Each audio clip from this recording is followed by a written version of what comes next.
Hello everyone. In this video, we are going to discuss about 2019 GATE question on out of plane eccentric welded connection.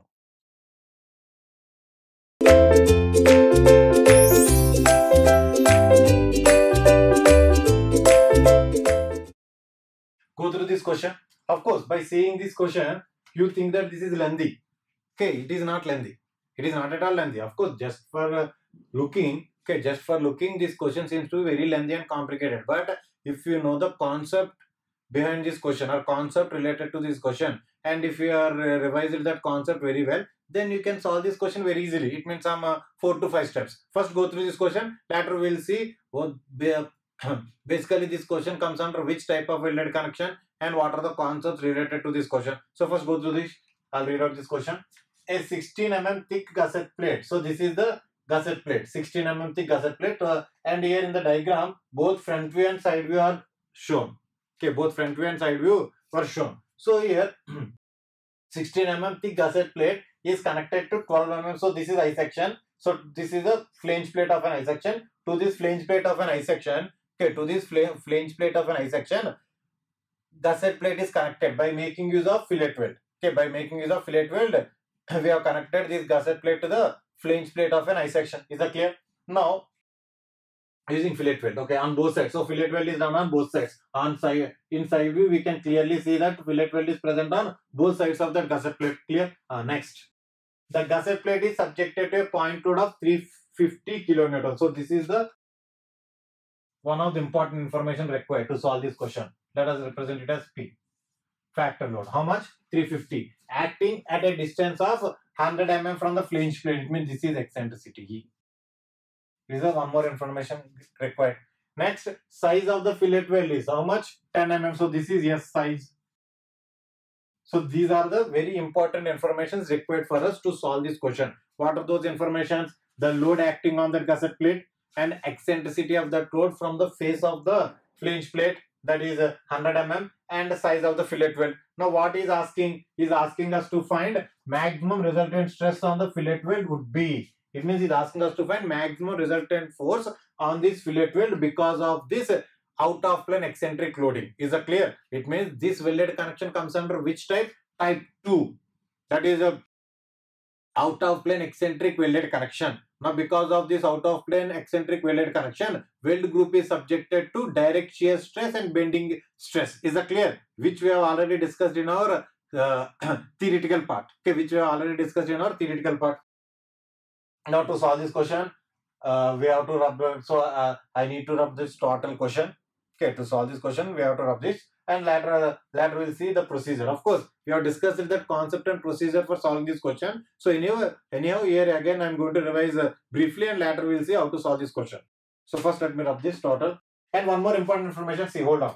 One more important information here is depth of the plate, or you can say length of the gusset plate itself is the length of the weld, right? Length of the weld. So this is considered as effective length or length of the weld, one and the same.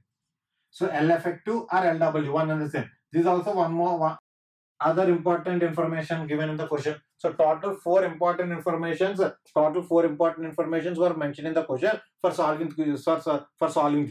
Okay, for solving this question, total four informations were mentioned. What are those four informations? Once again, I'll repeat: the load acting on the plate and eccentricity of that load from the flange of a I section, and size of the fillet weld and length of the fillet weld. Is that clear? These are the required informations. Now I'll rub this for solving the question.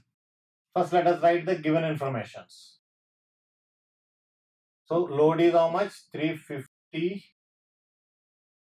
kilonewton, right? Eccentricity of that load is 100 and the size of the fillet weld SC is 10 If size is known, then we can calculate throat thickness, right? That is TT. How much TT? TT is equal to 0.7 into 10. So finally it is 7 Okay. Next, one more information, that is length of the weld, 500 So these are the given informations.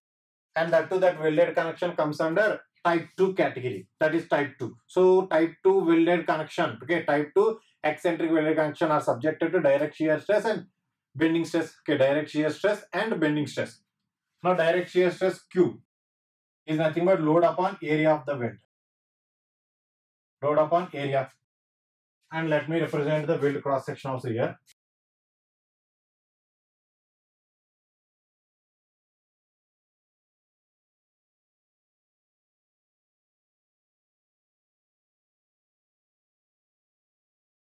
This is a fillet weld done on both sides.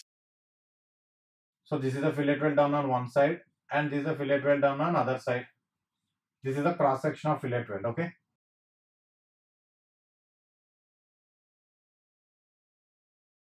Okay, this is the cross section of fillet weld. For this cross section, two axes will exist. This is y and this is xx, right? Now here xx itself is the neutral axis. Okay, xx itself is the neutral axis. This is the width of the cross section of the fillet weld, which is 2 tt. It means this is tt, throat thickness of fillet weld provided on one side, and this is the throat thickness of the fillet weld done on other side. And we know this is the length or depth, LW. Clear? This is the cross section of the fillet weld. Okay, this is the cross section of the fillet weld. From the question, it is very clear that 2 tt is how much? 14 mm, and LW is 500 mm. Clear? Based on that, direct shear stress Q we can calculate. The load is how much? 350 kilonewton. So 350 into 10 cube divided by area is nothing but width into depth. So width is 14 and depth is 500. Upon simplifying, we will get this direct shear stress value as 50 MPa. This is the direct shear stress. Now coming to the bending stress. So for calculating the bending stress, we use the formula we have studied in strength of materials in simple bending theory. In a chapter known as simple bending theory, we have studied one very famous formula in strength of material, that is M upon I is equal to F upon Y is equal to E upon R. By making use of the very same formula, we will calculate bending stress. So now what is that formula? M by I into Y. Of course, we have simplified this formula, or we know how to simplify this formula, or we have discussed the simplification of this formula in our theoretical part. Hence, I will directly write the simplification of this formula for fillet weld. So that is 3 PE by TT into LW square. Now we have 3 and P is nothing but 350, 10 cube. Eccentricity is 100 divided by TT is how much? TT is 7. 7 means throat thickness and 500 square. Clear, everyone? Upon simplifying, we'll get the answer. Okay, upon simplifying, we'll get the answer. So, simplifying, we'll get the not answer. We'll get the bending normal stress. That is 60 MPa. So, this is the direct shear stress 50 MPa and this is the bending normal stress 60 MPa. Clear, everyone? Because of these two stresses, there exists some equivalent stress. So, that equivalent stress is obtained by combining these two stresses, or by combination of these two stresses, there exists one stress that is known as equivalent stress. Code prescribe the expression for that equivalent stress. What is the expression for that equivalent stress? Fe. Here I will write expression for the equivalent stress. Fe is equal to under root F square plus 3Q square, which is what already discussed. Okay. Now F is how much? 60 square plus 3 into Q is how much? 50 square under root. Upon simplifying, we will get it as 105.35. This is the answer. As I said, just by looking the question, it seems to be very lengthy or complicated. But no, most of the questions in GATE examination seems like that only. It means if you see the question, we'll afraid. Okay, we'll means some psychological ill effect will create by going through that question or just by seeing that question, because the question seems to be lengthy. But once if you go through that question, then that question will be very simple, provided we are aware of the concept behind that question. Okay, if you are aware of the concept behind that question, then we can solve that question very easily. See here, is there any new concept? No, all the concepts are already discussed in theoretical part. Just the thing is revision and going through the question. Okay, going through the question without afraid or without any fear of, without any feel of fear. then we can solve any type of question. Of course, even I too agree there exist some questions in examination which are very lengthy and tough and complicated. So for those questions, no other option, just to leave.